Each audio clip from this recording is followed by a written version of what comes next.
Ascolta, mamma è vicino a te, devi dire a mamma, c'è qualcuno che...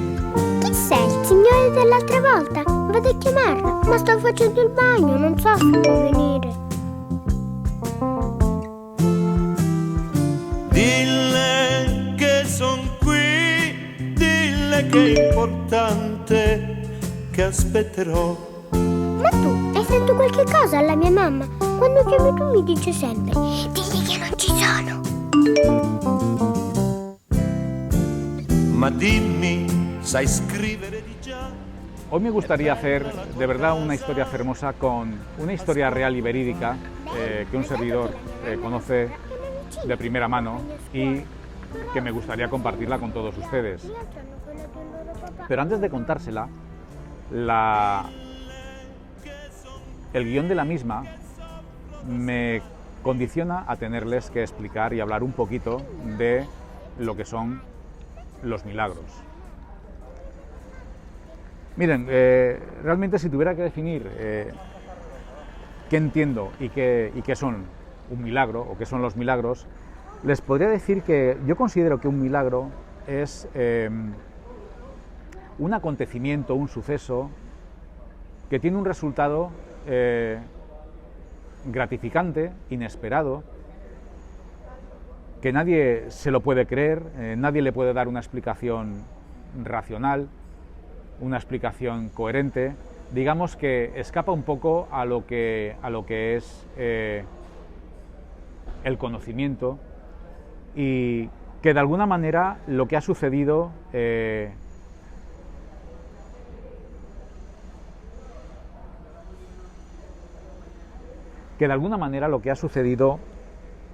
no tiene parangón. Esto puede suceder por dos motivos. Realmente se tiende a llamar milagros precisamente a eso, a lo que sucede y realmente no podemos dar una explicación lógica y entendible. Como mayor representante de lo que es la producción de los milagros, de un milagro podemos hablar de la figura del de siempre, de José Jesús Cristo. Pero tengo que decirles que realmente José Jesús Cristo tampoco él podía hacer cualquier tipo de milagro y en cualquier tipo de persona, precisamente porque todos los que estamos aquí, cuando venimos para algo y estamos por algo. Y tenemos, pues como bien saben, una plantilla existencial que es programada, por la que enlazamos, nos conectamos y tenemos un objetivo que cubrir, un propósito que cumplir o una misión que llevar a cabo. Todo esto le puede suceder a un tipo de... Les estoy hablando de un humano que piensa que la vida va más allá de lo que es venir a reír, a beber, a disfrutar, a dormir y cuando me muera, pues lo que les decía en aquel programa, la religión del materialista. Yo les hablo de gente que, pues como puede ser mi caso, sin ser el mejor de todos en absoluto, pero sí me considero, como muchos de ustedes, sujetos que tenemos ciertas preocupaciones, ciertas inquietudes y que sabemos que no estamos aquí porque sí, sino que tenemos un trabajo, un propósito o una misión que cubrir o que cumplir. Y para ello tenemos un plazo de tiempo desde que uno nace hasta que parte. Por eso les digo que, salvo que uno sea un programa de relleno, que son los que son como nosotros, pero realmente están porque es como los programas de ordenador, ¿no?, que tienen que ambientar un poco para que el juego tenga sentido. Pues una cosa así se podría trasladar a una realidad que no es virtual, sino que es física y tan veraz y tan cruda como la que vivimos, estamos y existimos. Por eso les digo que José Jesús Cristo, por ejemplo, si alguien tenía que quedar ciego porque en su plantilla existencial, dentro de lo que es el camino que tenía previsto, trazado y programado, y así se pactó para que enlazara, tenía que terminar así, por mucho que él hiciera, no lo iba a hacer, con lo cual se podían hacer esos milagros de los que tanto se hablan solamente en aquellas enfermedades, problemas, desgracias que pudieran suceder, siempre y cuando no estuvieran dentro de la plantilla existencial de quien tenía que sanar. Pero realmente, hablarle de los milagros, quiero decirle, tendemos a decirlo pues algo inexplicable. En una sola palabra ya se lo he dicho, no todo el rollo que les he soltado antes. Pero sí que para que esto se produzca y para que realmente se pueda proceder a un milagro, se tienen que dar principalmente dos factores que son importantes.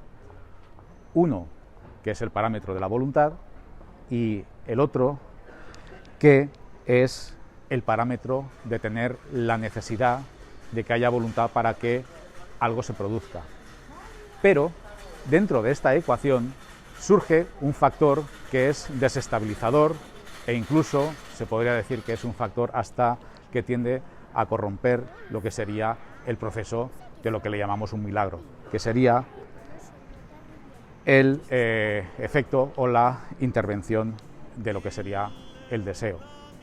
Ya les expliqué que tanto necesidad como deseo van totalmente ligados, son antagónicos, pero uno no puede estar sin el otro y, como les explicaré en su momento, Recalculando. el deseo y la necesidad están totalmente vinculados. Me paro ahí por no estar dándoles más vuelta a lo que les quiero seguir contando, porque si no me disperso. Lo so che non mi ascolterà, piange il telefono perché non hai pietà, però nessuno mi risponderà. Ricordati però, piango al telefono l'ultima volta ormai, ed il perché domani tu lo saprai. Falla aspettare, Sto uscendo, falla fermare, è andato via. sei andata via, allora addio. Arrivederci, signore. Ciao piccolo.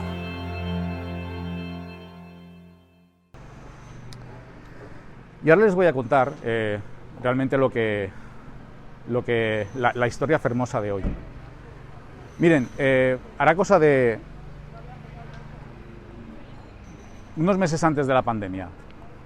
Les puedo decir una persona tremendamente allegada a mí que tuvo que ingresar en el hospital aquejada de una arritmia donde las pulsaciones de su corazón estaban totalmente fuera de sí. Les puedo hablar de una frecuencia que me llega a enterar de en torno a las 145 pulsaciones, es decir, la frecuencia suficiente como para que el corazón le reventara y esta persona dejara de existir. El proceso de estancia en el hospital fue de casi 20 días y mediante fármacos y con lo que la medicina tiene a su alcance trataron de bajarle las pulsaciones sin tener que ir a soluciones más drásticas. Esta persona, como les digo, en ese momento tenía 78 años, pues bueno, tenía otro tipo de dolencias, de enfermedades que, bueno, es un poco de alguna manera limitaba también lo que era el tipo de actuaciones que médicamente se podían acometer para no curar una cosa y romper 7 más. Con lo cual, una situación que empezaba a verse harto compleja. Pasados unos días, tuvieron que hacerle, al cabo de los 15 días, que es más o menos cuando te preparan por si los fármacos no dan la suficiente respuesta y solución al problema, te preparan para lo que es, o lo que le llaman médicamente, la electroreversión cardíaca. Es algo muy sencillo, no es una operación ni nada, pero sí que te bajan a la UCI y lo que te dan es, te preparan, evidentemente, y lo que te dan es un chispazo, que lo que se produce es como un shock en el corazón, que lo que te hace es que el corazón, si funciona, las pulsaciones las rebaja y las reduce a un mínimo, con lo cual se produce, digamos, que una especie de reseteo. Es como si fuera el electroshock, pero bueno, una variante, ¿vale? La cuestión, como les vengo contando, es que después de todos estos días, la electroreversión cardíaca fue un éxito. De 145 pulsaciones que tenía, les digo, una barbaridad, a esta persona se le quedaron en torno a las 50. Imagínense, de un plumazo bajar, pues casi 100 pulsaciones de golpe.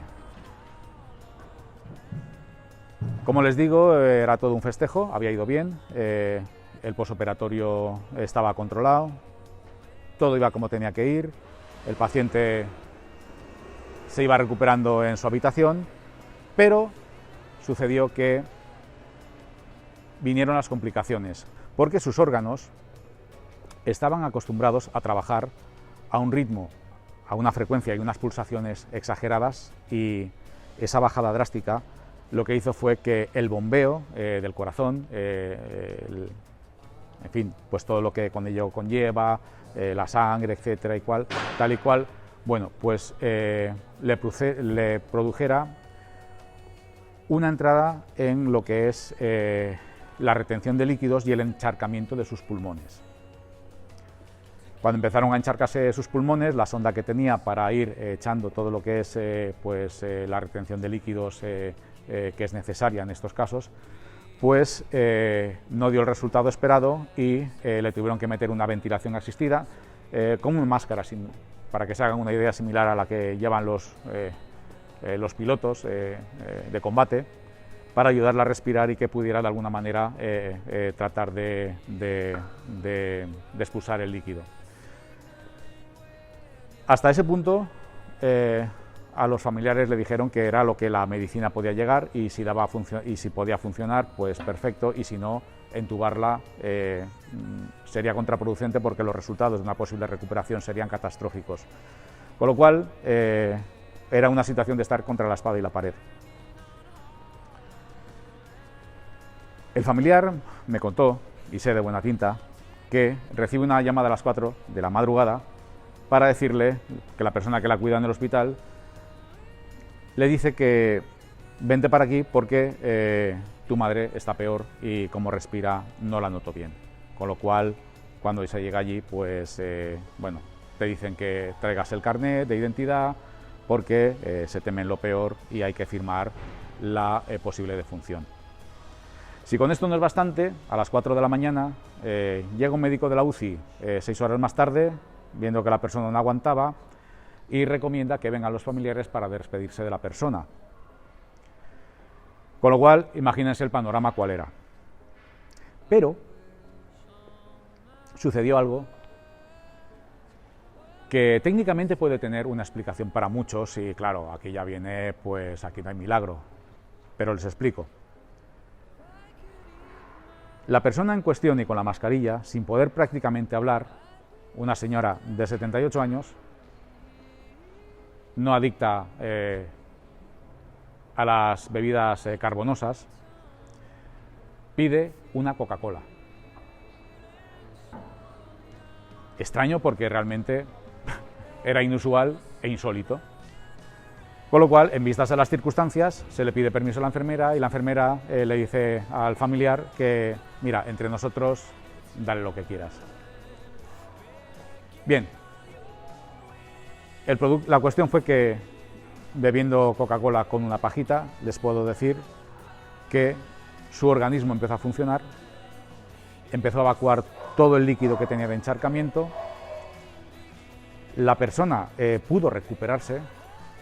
A día de hoy, hablando con ustedes, afortunadamente vive, y la respuesta que ustedes me pueden dar es que, hombre, claro, la cafeína y tal es un estímulo, el corazón lo aceleró. Vale, sí, de acuerdo, pero la pregunta está: ¿por qué ella pidió Coca-Cola sin ser ni adicta ni que le gustara de por vida? ¿Creen que hay alguien que estuvo probablemente atendiendo las peticiones de los familiares para que saliera todo bien, o incluso las suyas? ¿Creen que probablemente fuera el momento de que no tuviera que partir y la providencia le diera más tiempo y más minutos de descuento? No lo sé, pero les puedo asegurar que esta persona a día de hoy sigue con nosotros.